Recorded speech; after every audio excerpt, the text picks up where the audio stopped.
2A920023 pada mata kuliah Media Pembelajaran Matematika berbasis ICT ini dengan dosen pengampu Bapak Dr. Andes Jeffrey Marzal, MSc di IT.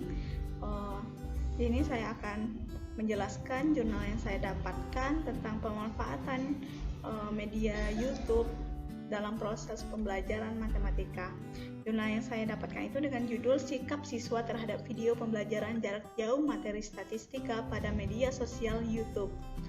Nah, pada latar belakang jurnal yang saya dapatkan itu, di mana Indonesia dan mayoritas negara di dunia saat ini tengah menerapkan pembelajaran jarak jauh, yaitu PJJ, yang mana dikarenakan dalam masa pandemi COVID-19, pembelajaran jarak jauh dapat didefinisikan sebagai pembelajaran ketika peserta didik dan pendidik tidak selalu hadir secara fisik secara bersamaan di sekolah.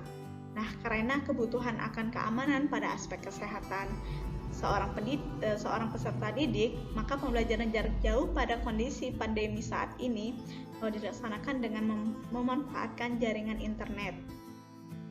Nah, pembelajaran jarak jauh ini memerlukan sarana pembelajaran yang tepat, yang mana pembelajaran tersebut yaitu video yang dianggap sebagai perwujudan sarana pembelajaran yang tepat karena siswa memuat aspek audio dan visual secara bersamaan. Agar dapat mencapai tujuan pembelajaran, penggunaan video perlu mendapat sikap yang mendukung dari siswa. Nah, pada jurnal yang saya dapatkan ini, penelitinya melakukan peneliti di SMK Negeri 2 Salatiga, yang mana merupakan sebuah sekolah di kota Salatiga yang juga menerapkan pembelajaran jarak jauh. Untuk memenuhi kebutuhan sarana pembelajaran jarak jauh tersebut, guru pengampu pada mata pelajaran matematika di kelas 12 berinisiatif membuat video pembelajaran tentang materi statistika, yang mana video tersebut akan diupload di media sosial yaitu YouTube. Pada pembelajaran matematika jarak jauh, siswa mengakses video tersebut hanya melalui YouTube saja, lalu berkomunikasi dengan guru yang melalui kolom komentar. Nah, ini video yang telah diupload oleh peneliti pada jurnal ini, yang mana seorang guru mengupload video tentang pembelajaran statistika. Jika kalian ingin mengakses materi ini linknya, kalian bisa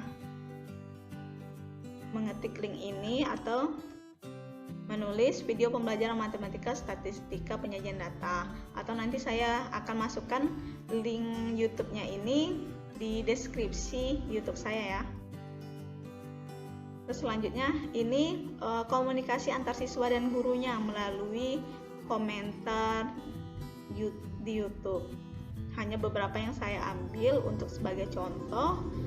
Selanjutnya metode pada jurnal ini, yaitu penelitian ini merupakan penelitian kualitatif yang dilaksanakan di SMK Negeri 2 Salatiga. Data yang diambil ini dengan melalui pengisian angket dan wawancara yang dilakukan secara daring.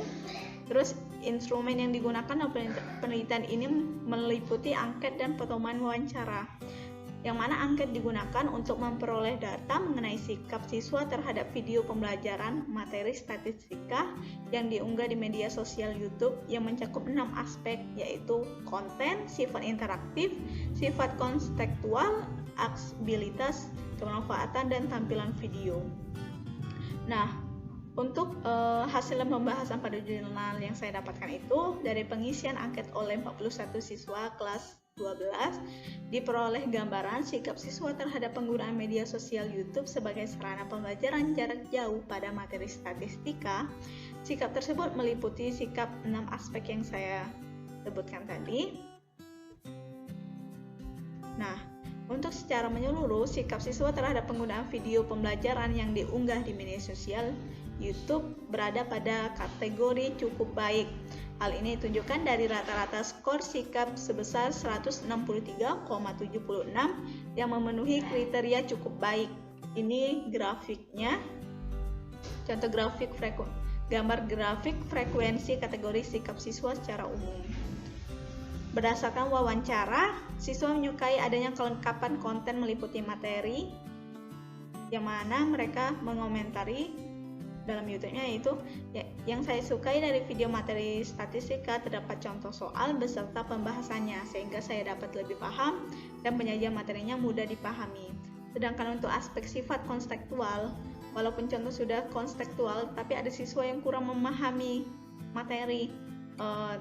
Dengan siswa itu berkomentar, untuk pembahasan contoh soal, bagaimana rekor dunia lari 100 meter dipecahkan, kurang jelas sehingga saya kurang memahaminya. Sedangkan untuk pada aspek sifat interaktif, siswa menyukai interaksi siswa dan guru melalui kolom komentar, sehingga siswa tersebut berkomentar, ada latihan soalnya, interaksi siswa dan guru di kolom komentar.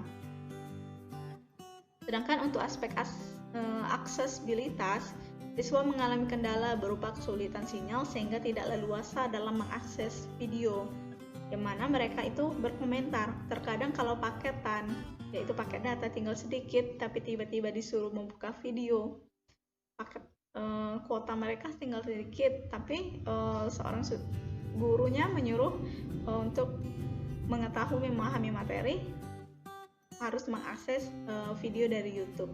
Nah, sedangkan untuk pada aspek kebermanfaatan, siswa menyukai video pembelajaran karena membantu untuk penilaian tengah semester.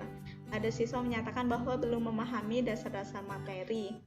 Nah, karena materi kurang simpel sehingga sulit dipahami. Mereka pun berkomentar beberapa kali mendapati kendala seperti kurang bisa memahami materi dalam videonya sehingga perlu dibantu dengan materi dari sumber lain. Selanjutnya, hal yang disukai oleh siswa dari tampilan video yang ada di YouTube, yang telah diupload di YouTube itu, angka-angka yang tertera dengan jelas. Pendapat siswa beragam saat membahas mengenai bahasa yang digunakan. Adapun siswa tidak menyukai durasi video yang relatif lama, menyedot banyak paket, data internet, ada kesan bosan, kurang menarik, pemilihan background yang kurang tepat, gaya penyajian yang menurut siswa terlalu kaku, monoton, dan volume suara kurang jelas. Dengan segenap pendapat siswa tersebut, mayoritas siswa menyatakan bahwa video ini cocok untuk siswa SMA atau SMK ataupun MA dan sederajat. Nah, sehingga mereka berkomentar bahwa cocok dengan beberapa perbaikan sehingga lebih menarik dan lebih mendukung pemahaman siswa terhadap materi.